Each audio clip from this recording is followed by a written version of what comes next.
नमस्कार सर्वांना. मी आज तुम्हाला किचन टिप्स सांगणार आहे थोड्याशा. जेव्हा आपण भात शिजवतो, तेव्हा आपला भात मोकळा होत नाही. काही-काही तांदूळ किती बी तुम्ही पाणी कमी टाकलं तरी बी मोकळा होत नाही भात. तर त्याच्यासाठी जर 2 ते 3 लिंबाचे थेंब जर भात करताना जर तुम्ही त्यात टाकले, तर आपला भात एकदम मोकळा होतो. जेव्हा आपण भेंडीची भाजी बनवतो, तेव्हा भेंडीची भाजी चिकट असल्यामुळे खूप जणांना आवडत नाही. त्यामुळे त्यात जर आपण थोडेसे लिंबाचा रस जर टाकला, तर आपली भेंडीची भाजी बिलकुल चिकट होत नाही. जेव्हा आपण पोळ्या बनवतो, पोळ्याच्या डब्यात आपण पोळ्या ठेवतो, तर पोळ्या जास्त वेळ ताज्या आणि मऊ राहण्यासाठी आपण त्यात जर थोडंसं अद्रकचं तुकडे ठेवलं, तर आपल्या पोळ्या खूप वेळ अशा नरम, मऊ व्यवस्थित राहतात. लसूण जर आपल्याला फास्ट सोलायचा असेल, तर आपण लसणाची जी पाकळी असते थोडीशी गॅसवर गरम करून घेतली, की आपल्या लसूण फास्ट सोलला जातो.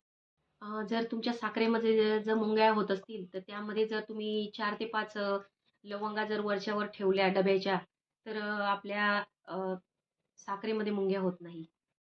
जर तुम्हाला माझ्या या टिप्स आवडल्या असतील, तर मला कमेंटमध्ये नक्की कळवा आणि माझ्या चॅनलला सबस्क्राईब करा.